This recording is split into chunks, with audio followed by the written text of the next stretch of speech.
fight from within. You're about to go behind enemy lines. Roger, 3-2. Goliath copies all. Go ahead. Target is surrounded by multiple firms entering what appears to be a residential area. Requesting permission to engage. From the People's Republic of New York City, you're now going behind enemy lines with Gene Baradelli and Russ Gallo.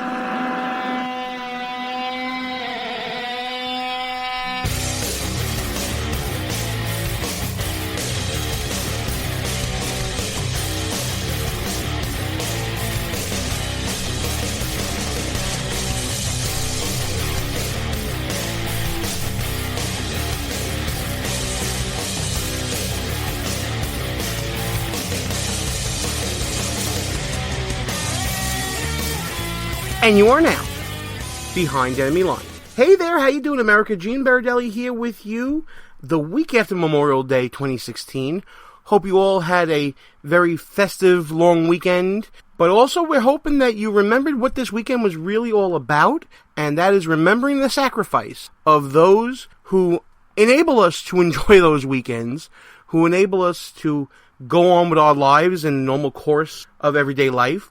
I'm of course talking about our armed forces, our servicemen and women, those on the front lines, those on the back lines, those on any line that put themselves on the line for you and me. We're going to have a great show for you tonight, honoring those people. Of course, one of those people is our own Russ Gallo, who is a first sergeant with Bravo Company at the 258th Artillery in the New York National Guard. We got to give a shout out to Russ and all that he does. And, of course, shout out to every veteran out there who, at any time in their life, sacrifice of themselves and of their families and of their own lives so that we may pursue life, liberty, and, of course, the pursuit of happiness. We have a great show honoring those veterans. We're going to replay our interview that we did at CPAC with the Warrior Angels Foundation, Chase Rowan and Andrew Marr. We're going to replay that beautiful rendition of Just a Common Soldier that has now been nominated for an Emmy, believe it or not. And Tony Bianco's rendition of that is absolutely gorgeous, moving, and beautiful. And, we got a whole host of other surprises for you during the show as well.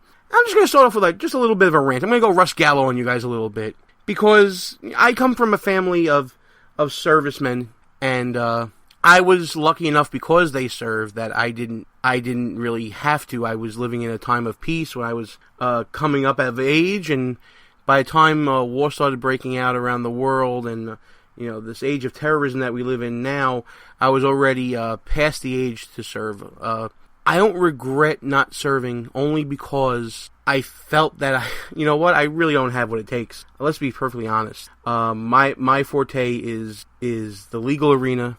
It's office life. I don't got the stuff, guys. I'm going to freely admit that to you right now.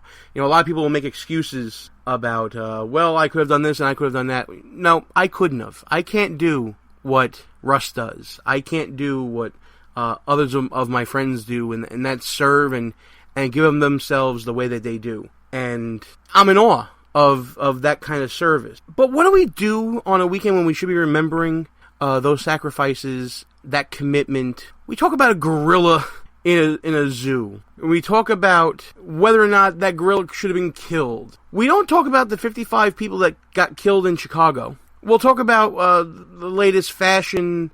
We'll talk about, summer plans, and we forget. And the reason we are able to forget is because we have that luxury to forget. We have that luxury to be able to say, somebody else will take care of it. I don't take that for granted in my life. Yes, I'm one of those people that sleeps under the blanket of protection that is provided for me by others. But I don't forget where that safety and where that freedom comes from. It comes from those who just give away years of their life to do things that I can never imagine doing. Going overseas to protect our interests. Following orders that I don't know I could do.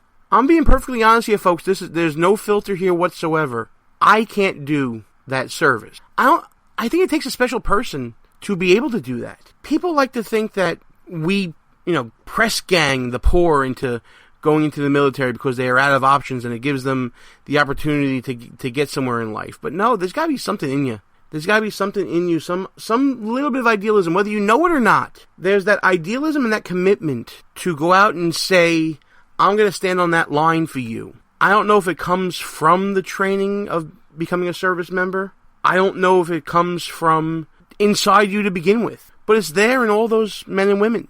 No matter what background they come from, what region of the country they come from, what economic circumstance they come from, there's a tie that binds. And I'm in awe of it. I really am. And that's why we do what we do here behind enemy lines. You know, the show is named Behind Enemy Lines for two reasons. The first is we make jokes about it all the time. People's Republic of New York City, we're outnumbered here, we're outgunned, etc., etc. But the other reason is to pay tribute to my co-host Russ Gallo's service. And I'm forever indebted to him. And I'm forever indebted to everyone that has served this country in whatever capacity. And this show is meant for you tonight. This show is dedicated to you, and we hope that you enjoy it a little late after the Memorial Day weekend, but we hope you enjoy it nonetheless. So you know what?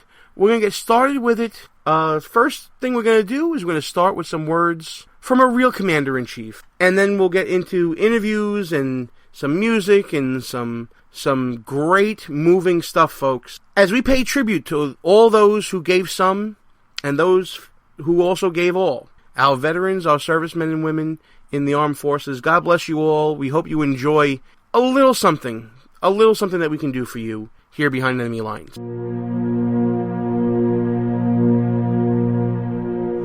Some time back, I received in the name of our country the bodies of 4 Marines who had died while on active duty. I said then that there is a special sadness that accompanies the death of a serviceman, for we're never quite good enough to them. Not really, we can't be, because what they gave us is beyond our powers to repay. And so when a serviceman dies, it's a tear in the fabric, a break in the whole, and all we can do is remember.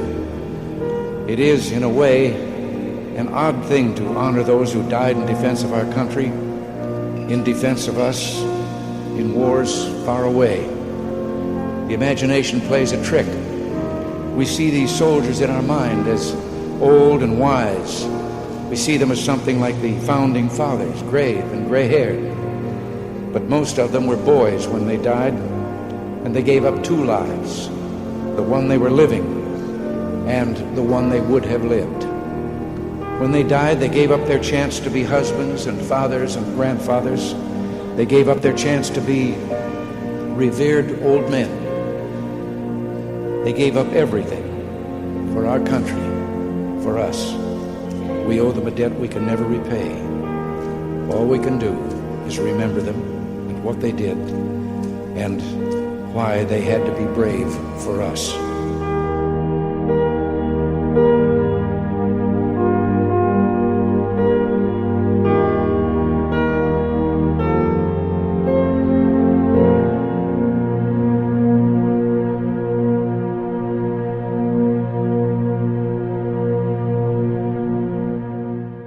Enemy lines. Joining us right now from the Warrior Angels Foundation, Andrew Marr and Chase Rowan. Chase, grab a chair, my friend. Pull yourself up, sit yourself down, and let's talk about all the good things about the Warrior Angels Foundation and all that you're doing. Andrew, thanks for coming on, man. I really appreciate it. It's our pleasure. Thank you. We've been having a lot of fun, Sean. Sean Atkins is going to remain with us, the author of Squashing Liberalism. I wouldn't have it any other way. We have. We've had a lot of fun, but I you know what? I don't. I'm going to say this, and this is from a Marine veteran to you guys, because I know what you guys do. I don't even feel worthy to sit here. You're worthy. Well, I know that, but I just want to say what you guys do. You not just your service to the country, but your continued service. I always say that because so many times I'm sure you guys are fed these accolades. Oh, thank you for your service. Thank you for service. But people forget the continued service after our military service that takes place. That's just as important, sometimes more important, especially with what you guys are doing. It's about contribution, isn't Absolutely. it? Well, let's fill in the audience about what exactly we're talking about here. Andrew Marr, the CEO and founder of the Warrior Angels Foundation, Special Forces Green Beret, started the organization with the sole purpose to stop the deaths of veterans suffering from PTSD symptoms. We talked about this on the show a few times before. We actually have friends who are veterans that suffer from PTSD. it's such an underreported issue, but it's so important to talk about because it's in the shadows and because there are so many people suffering alone from PTSD. Absolutely. Let me give a little background story. Like you said, I was 9 years in Special Forces, and I want to caveat that with this story is not special to me. This is the story of a number of our veterans, and that's why we're voicing the opinion, so they can know about it. Can you guys hear me all right? Oh, yeah, we hear you just fine. You're doing Fantastic. great. So 9 years in Special Forces. I dealt mostly in explosives. I was explosive breacher, so that means we put a surgical charge on a denied point of entry to try to get inside to a bad guy. Right. So it was in and around countless explosions for my career. Fast forward after my third deployment, again, as a elite performer in life and death situations. Coming home 6 months after that, I wake up. I'm on 13 different medications. I'm an alcoholic. My wife is 9 months pregnant with our fifth child, and her only request of me for that day was if I could just keep my drinking down in case she went to labor, and she didn't have to drive herself to the hospital. Wow. You know, at that time, I was like, how did I get here? You know what I mean? Right. This is not the man I was. Yep. And I came to a crossroads, and I was like, you know what? I'm going to quit kicking against external circumstances, and we're going to get to the bottom of this, and we're going to find a different alternative way to treat this than all of the antidepressants, anti-anxieties, psychotropics, narcotics, opiates, and everything else I was on. And that's how we kind of got started. It's an amazing story, and the road you've taken is incredible. So many people don't make it down that road. Chase Rowan also with us, the community relationship for Warrior Angels. Chase, tell us your story about how you got involved. You're in Special Forces, Army Ranger. Thank you doesn't say enough for everything that you guys have done. But tell us your story of the road that you've taken to get to this table today. Yeah, well, in 2003, I decided to join the military. Of course, 9/11 was my main reasoning for that. I was a part of 3rd Ranger Battalion out of Fort Benning, Georgia. Deployed to northern Iraq in 2004. Shortly after returning from Iraq, before I was able to go to Ranger School, I suffered a parachute accident during a nighttime training operation. My parachute didn't open all the way, so I hit the ground going about 80 miles an hour. Oh, man. Caused a severe traumatic brain injury. That was then my way out of... They kind of said, hey, you can't do anything else with us, so we're going to medically discharge you out of the military. Shortly after being out, I started to notice, it was about a year and a half, started to notice a slow decline in just quality of life, my well-being, my marriage, in so many different areas, and I just kind of accepted it at the time. But then, fast forward, years later, Andrew got out of the military. And Andrew and I crossed paths. We've known each other a long time, and he was struggling with the same issues. So, gathering together, working together, yes, sir. Working for a common purpose, keeping focus on that. Amanda, you got some questions, right? Yes. So we're at CPAC where we have thousands of people who I know would do anything to help out our veterans. And PTSD is often referred to as the invisible wound that is brought home from the war. And we don't have a lot of conversation about it. It's hard to identify it. What can we do to help identify those veterans who might be suffering, reach out to them and give them a hand? Yeah, well, you know, that's a great question, and we need to talk about two things. We need to talk about traumatic brain injury and post-traumatic stress because they're interrelated often. And what we now know about traumatic brain injury, Sean, is it's a two-phased injury. So the first part is that initial trauma, be it a blast wave, be it a acceleration, deceleration, blunt force trauma, like I said. Something where the brain moves inside your skull, either side to side or front to back. Initial, okay? The second, what you hit on is the silent part, and that's the post-traumatic inflammation, swelling of the brain. And that can happen a day, a week, a month, years later after the injury. So what we've identified is a specific group of hormones in the brain called neurosteroids that are responsible for making us who we are, responsible for our cognition, our behavior, our psychology, physiology, executive decision-making, all these things. And so when you have that swelling of the brain, the pituitary system can't work properly. That causes all these cascades of symptoms down the line.